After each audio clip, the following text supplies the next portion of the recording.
1장을 이렇게 보면서 1장은 그리스도인의 정체성을 이렇게 확인시켜 준다 그랬고요. 그래서 2장을 보면서 그러므로 이렇게 시작해서 하나님의 생명을 가진 사람의 실체, 다시 말하면 그 생명은 어디에 근거한 것이냐? 바로 예수의 마음이다 그랬습니다. 그래서 첫성이라고 하는 마게도냐의 첫성이라고 하는 빌립보와 또 여리고성의 첫성, 그 가나안 땅의 첫성인 여리고를 대조하면서 그 무너뜨려야 했던 것들, 바로 그 빌립보에서 만났던 세 종류의 사람들, 자주장사와 또 귀신 들렸던 아이, 그리고 감옥의 간수를 통해서 바로 우리의 모습이 그러했다. 요한계시록에 나오는 자주장사와 비교를 했고, 그 다음에 복음서에 나오는 귀신 들린 사람들이 나누는 모습들, 귀신이 물러가는 사건들을 연결을 시켰고, 옥에 갇힌 자들, 바로 그것이 바로 이 땅에 있는 우리들의 모습들이다라고 대조를 하면서 하나님은 거기에 있는 우리를 구원하시기 위해서 그 안에까지 들어오신 분이다라고 하는 것 우리가 묵상을 했습니다. 그렇게 해서 생긴 교회가 빌립교회라고 했고요. 그래서 자기 정체성을 잃어버리고 있기 때문에 그 부분을 강조했다. 그래서 이제 그 자기 정체성이 회복되어진다면 이 장처럼 이제 한 마음을 가지라고 말씀드렸어요. 겸손한 마음을 가지라 그랬고요. 이것이 없이는 이루어질 수가 없다. 그런데 이것이 이루어지려면 어떻게 되어야 되는가 하면은 하나님의 안목을 가져야 되는 것이죠.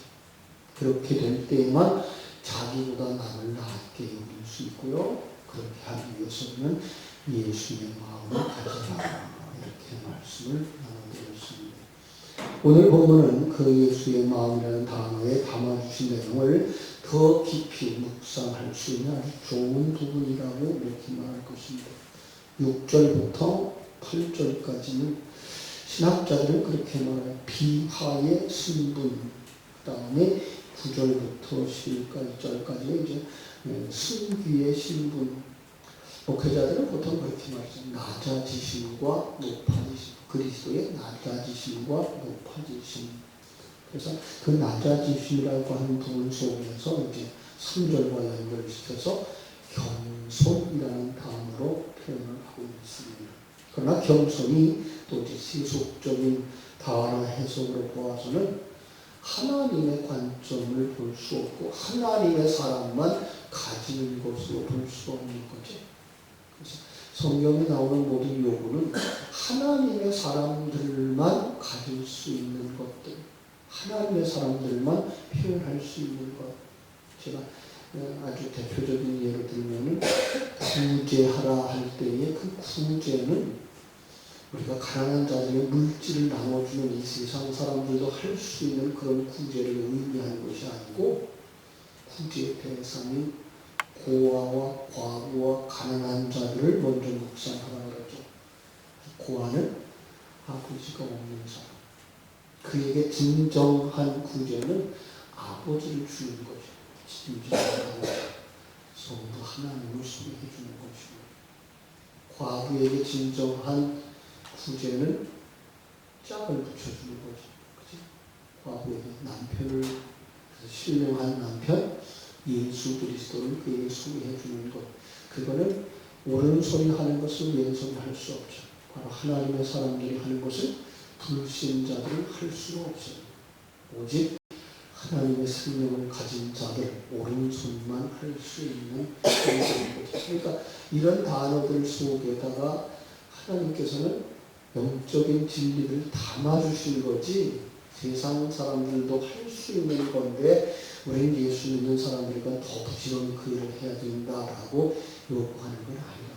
물론 우리가 세상 사람들도 할 수 있는 가난한 자를 돕고 돌아보는 일들을 위해 우리가 여유가 있으면 그들을 돌아보지 않겠습니까만은, 그러나 성경이 우리에게 요구하고 있는 진정한 구제는 바로 복음을 가져다 주는 것, 그것이라고 말씀을 드렸던 것과 똑같은 거죠.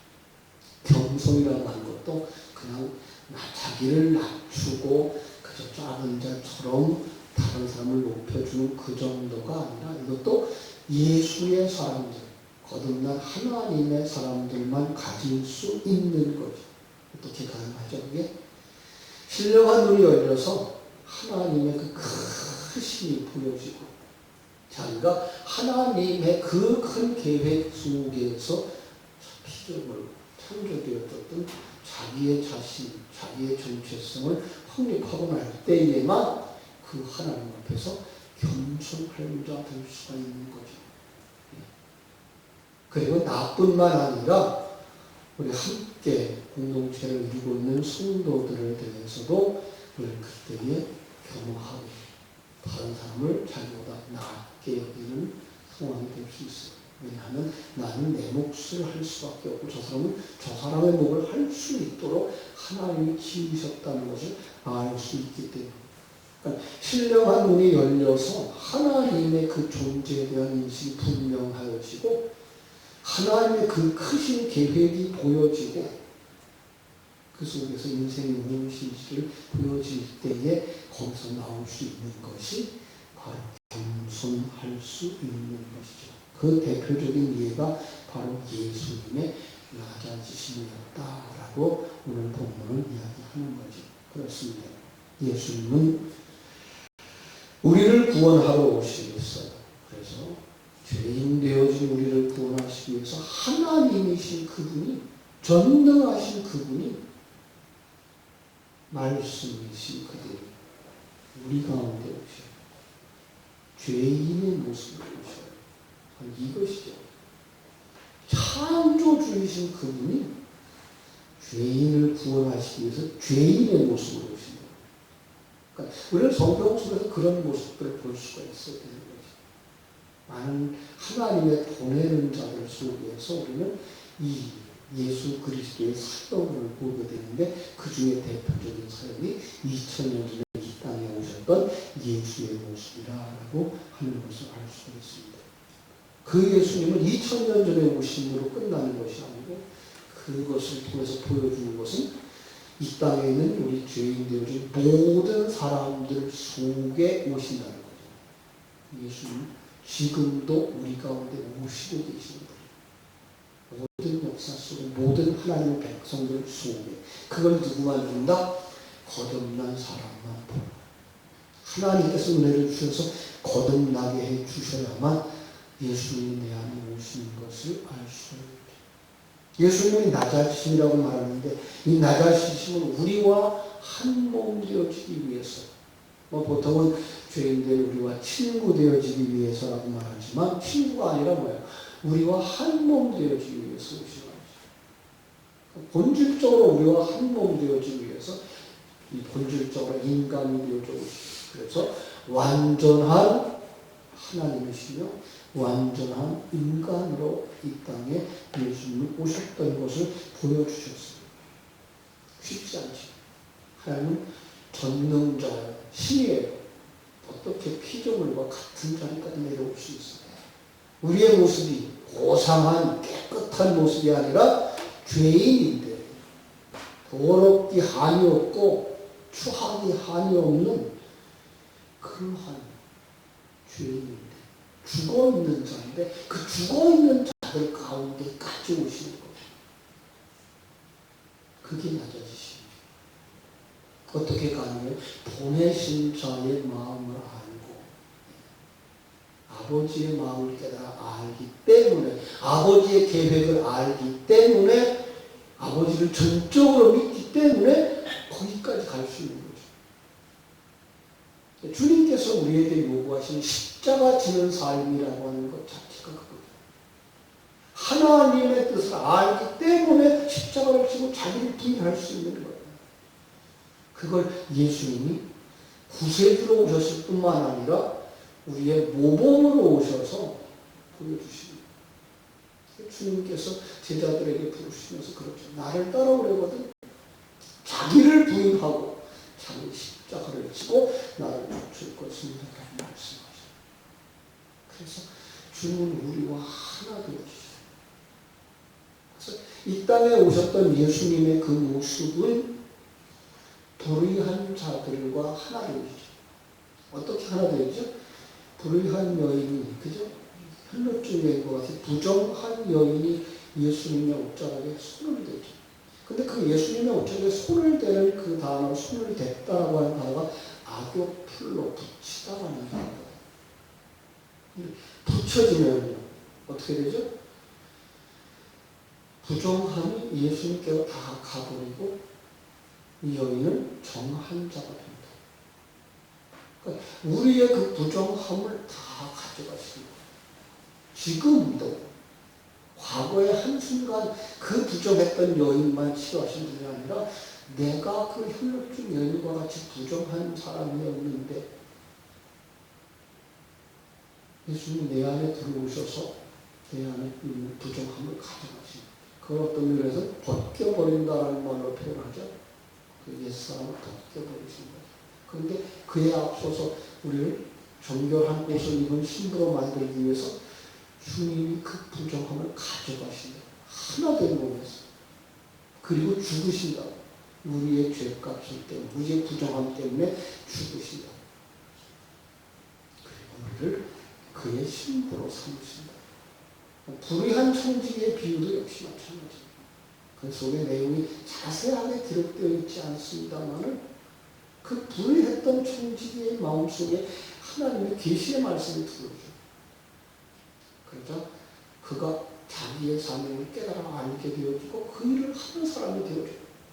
주님의 마음이 그의 마음이 되어져서 주님이 일하고자 하는 그 일을 그 사람이 하게 되는 거죠. 그 속에 있었던 그 불의함이라고 하는 것을 우리가 생각하고 있는 이 세속적인 불의함이 아니라 하나님의 의로운 분이시고 우리는 불의한 자들, 이런 의미에서 불의한 청지기예요. 이 세상의 것을 불의로 보고 하나님만이 의로운 것을 보고, 그래서 그가 이제 칭찬 듣는 자가 되는 거죠. 성경 속에는 이런 사건과 단어 속에 하나님의 큰 지혜를 담아주셨어요. 그래서 소경이 눈을 뜨는 모습, 안진뱅이가 일어나는 모습, 그 병자 나서의 기적이야. 그래서 그분을 예수님이고 그분이 하나님이야를 설명하는 정도가 아니라 그 속에 예수가 오셔서 자기가 소경되어지고 자기가 문둥병자 되어지고, 그 소경이라는 말, 문둥병자라고 하는 말이 그냥 우리가 생각하고 있는 눈먼 사람을 이야기하는 정도가 아니라 영적인 세계를 보지 못함. 그걸 가져가죠. 그걸 죽여요. 십자가에서. 그리고 우리에게 영적인 눈을 열어주시고 안목을 열어주시는 사람이 돼요. 그걸 갖다가 뭐라 그래요? 7절에서는 종의 형체를 가지사 사람들과 같이 되셨고, 그렇습니다. 완전히 우리와 한 몸 되어지기 위해서 우리 속에 그대로 들어오신 분. 왜냐하면 우리가 이 죽어있는 자리에서, 그죠? 성경이 말하는 죽었다고 하는 말 자체도 그냥 이 세상에서 우리 눈으로 보는 그런 죽음이 아닌 하나님의 생명이 없는 상태, 하나님의 관점이 전혀 없는 상태, 하나님의 계획에 대해 전혀 알 수 없는 상태, 그걸 죽었다라고 말하는 거죠. 그들을 살려주기 위해서 하나님은 우리 속에 들어오시는 거죠. 인간의 힘으로는 그게 불가능하기 때문에, 인간의 힘으로 윤리 도덕으로 종교를 가지고서 그것을 할 수 있다고 발버둥 치지만은 하나님이 주신 그 생명이 아니면 인간이 도저히 그걸 볼 수도 없고 알 수도 없고 누릴 수도 없기 때문에 거기에 성자 하나님이 들어오시는 거죠. 성령과 진리의 말씀으로 들어오시는 거죠. 우리가 그걸 아는 사람들이 되어진 거죠. 그래서 예수님 우리를 근본적으로 변화시키려고 오셨어요. 우리를 하나님의 사람, 다시 말하면 하나님의 생명을 가진 자, 하나님의 그 안목을 가진 자, 그리고 하나님의 계획을 아는 자. 그러고 나면 눈이 열려지고 나면 우주와 이 만물이 한순간 보여지지. 요만큼밖에 안 된다는 거. 아, 이게 시작이고 이게 마지막이구나. 이게 몇 천 년, 몇만 년의 시간이라도 요것밖에 안 되는구나. 하나님이 만들어 놓은 우주가 그렇게 크고 크다고 하는데 요만큼밖에 안 되는구나. 아니, 요만하구나. 하나님. 이걸 하나님 백성들이 통과하면서 이 속에서 하나님은 자기 백성들을 만들어서 영원한 세계로 데려가시는구나. 이게 보이는 거예요. 아, 우리가 이 땅에서 영원히 사는 존재가 아니구나. 기도해야 됩니다. 내게 주신 그 시간 동안 하나님은 우리를 그 하늘나라에서 살 수 있는 하나님의 성령을 가진 자, 하나님이 본래 창조하고 싶었던 그 피조물의 온전한 모습으로 완성시켜 가는 것이 그것이 하나님의 일하심이며 우리가 이 땅에 사는 동안 가야 할 신앙생활의 목적지구나. 이걸 알게 하십니다. 이건 거듭남이라고 하죠. 세계관이 바뀌어지고 가치관이 바뀌어지고 인생관이 바뀌어지고 하나님의 사람들에게 있어서는 바로 이런 부분을 가지고 살아. 그게 뭐야? 예수의 마음을 가진 자라고 말합니다. 그래서 이제부터 우리는 자기 마음대로 사는 사람이 아니라, 다시 말하면 이 세상적 안목을 가지고 세상적 가치관을 가지고 살아가는 인생이 아니라 하나님의 마음을 가진 자, 예수의 마음을 가진 자라고 말합니다. 그 약성에서는 그걸 갖다가 에스겔서 36장 26절 같은 것은 새 마음을 우리에게 준다 이렇게 말씀하셨죠. 새 마음. 에레미야 31장 31절로 33절에서는 거기다가 이제 말씀을 우리에게 주신다고 말씀하셨죠. 신약에 보면 말씀이 육신이 되어 우리 가운데 거하시라. 말씀, 육신 가운데 거하시라. 우리가 되어진 그런 하나님의 큰 계획 속에서 예수님의 마음이 우리 중에 들어오는 것입니다. 그러면 뭐가 되죠? 살아라. 하나님의 생명을 가진 자가 되어야 살아라. 그러면 그때부터 하나님이 크심이 보여지고 그 앞에 자기의 그를 찾고 아무것도 아닌 정말로 죄인이고 하나님을 대적하고 살았고 아버지 집을 떠났던 탕자와 같이 여겨지게 되어지고 부정한 여인같이 여겨지고 불의한 청지같이 여겨지는 자기의 모습을 보게 되어집니다. 그런데도 불구하고 나를 사랑하셔서 내게 생명을 주셨다니, 천국을 약속해 주셨다니, 이 과정을 거치기만 한다 그러면 이제 완성되어져 하나님의 품에 앉을 것이며 하늘나라를 유업으로 받을 것이며 그리스도의 신부가 되어줄 것이며 성령이 거하시는 성전으로 완성되어질 것을 아는 자들의 삶이란 거기서 뭐가 기쁨이 오는 거예요. 세상 것들이 채워져서 기뻐하는 것이 아니고 하나님의 안목 속에서 그 하나님의 계획이 누려지고, 그래서 정말로 이제까지 그게 전부인 줄 알고 살았던 이 세상 것들, 세상의 가치관들을 벗어버린 거예요. 그게 뭐예요? 십자가의 죽음. 예수님이 모험을 보여줘서 거기까지를 만들어주셨죠. 그럴 때 어떻게 됐어요? 순종이라는 말을 쓰는 거죠. 8절에 보면 그렇게 말합니다. 사람의 모양으로 나타나서 자기를 낮추시고 죽기까지 복종하였으니 순종이라는 말을 복종이라는 말로 바꿨죠. 십자가에 죽으십니다. 그렇게 죽으니까 어떻게 돼요? 하나님이 그를 높이신다. 이 신귀의 신분이죠. 9절, 10절.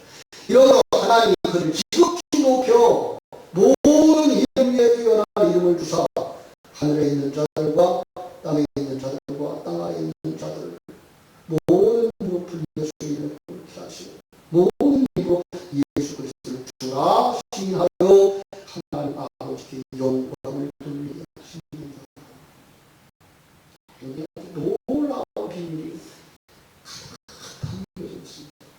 여기는 이제 일단 우리가 먼저 예수님의 승기의 신분으로 보셔야 되고요. 조금 더 확대 해석하면 바로 성도들이 바로 그 자리에서 예수님이 하나님의 우편에 계시죠. 지금 그렇게 말해요. 보통은 이제 그렇게 얘기해요. 영의 세계를 아는 사람들 하나님의 우편이 어디 있어요? 좌편이 어디 있어요? 하나님과 동등한 자리. 그러니까 우편이에요.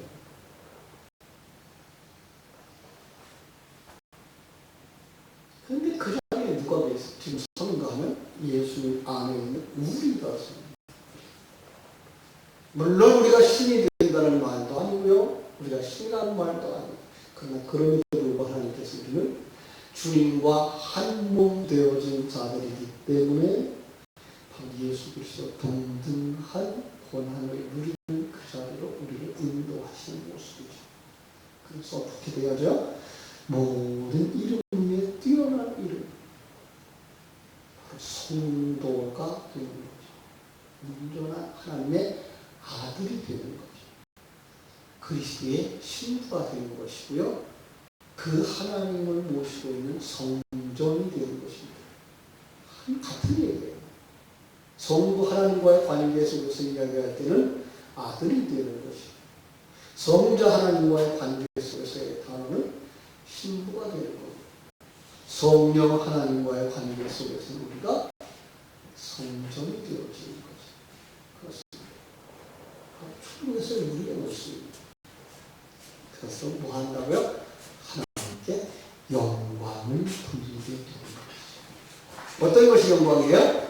하나님의 것을 그대로 하나님 앞에 반영해 드리는, 태양빛이 비춰질 때에 여기 있는 색깔을 낼 수 있는 것과 같이 각양의 다른 모든 색깔들이 드러나서 자기의 색을 발하는, 하나님이 우리에게 주신 그 은사들을 그대로 드러내는 것이며, 하나님이 우리에게 주신 사명들을 그대로 드러내는 것이며, 하나님이 만드신 내가 여기에 있다. 그래서 나는 하나님이 만들었어. 하나님의 영광을 위하여 존재하게 되는, 자기를 위해 사는 자가 아니라 하나님의 영광을, 그리고 다른 사람을 돕는 자로 서게 되어지는, 그가 하나님의 자녀입니다. 하나님의 백성입니다. 이 귀한 지혜를 깨달아 하시는 여러분들은 오늘도 주님과 함께 십자가를 지는 삶을 살아낼 때 주님께서 여러분을 통해서 영광을 받게 될 줄로 믿습니다. 기도하겠습니다. 하나님 우리 아버지, 크신 은혜와 사랑을 감사하고 감사합니다. 이렇게 우리를 사랑하셔서 이 새벽에도 하늘의 귀한 비밀들을 다시 한번 묵상할 수 있게 해주신 것 감사합니다. 무엇이고 아니게 저희들을 이처럼 사랑하셔서 세상 것이 전부인 줄 알고, 세상의 가치관이 전부인 줄 알고 그렇게 살아가던 저희들을 이제 하나님의 그 신 뜻을 깨달아 아는 자로 만드시려고 성령으로 오셔서 예수의 마음을 우리에게 주셔서 거듭난 자 되게 하시고, 눈뜬 자 되게 하시고, 임마누엘을 누리며 감각할 수 있는 자들이 되게 해주셨사오니, 아버지 하나님, 이 새벽에 다시 한번 하나님의 크심을 묵상할 수 있는 자들이다 되게 하여 주시옵소서. 그 앞에 서 있는 자신들을 볼 수 있게 해주시고, 우리가 많은 뼈요, 수교며, 안진뱅이요, 부정한 여인이요, 귀신 들렸던 자인 것을 고백하면서 아직도 남아있는 그 옛사람의 속성들을 십자가에 못 박기 위하여 주님 앞에 내려놓을 수 있는 사람들, 진리 앞에 내려놓을 수 있는 사람들이 되게 하여 주시고, 그 위에 진리로 덮어 깨끗게 하심으로 말미암아 하나님 앞에 영광을 돌릴 수 있는 하나님의 백성들이 다 되게 하여 주시옵소서. 더 나아가서 우리를 통해서 다음 세대에게 이 생명의 말씀을, 진리의 말씀을, 은혜의 말씀을 흘려주시고 하나님의 그 일하심을 바라다 보면서 먼저는 내 속에서 충만되어져 다음 세대들에게, 우리 자녀들에게 정말 이 예수 생명을 누림으로 말미암아 범사에 감사하며 하나님이 나를 어디로 보내시든지 어디 곳에 세우든지 그곳에서 하나님의 영광을 위하여 주신 사명을, 은사를 가지고 최선의 삶을 살아가는 하나님의 백성들이 다 되게 하여 주시옵소서. 우리 교회에 속한 모든 성도들이 이 생명 가운데 들어올 수 있게 해주시고 축복의 통로들이 되게 해주시고 생명의 통로들이 되도록 우리 하나님 두 손 들어 축복해 주시옵소서. 예수님의 이름으로 기도하옵나이다. 아멘.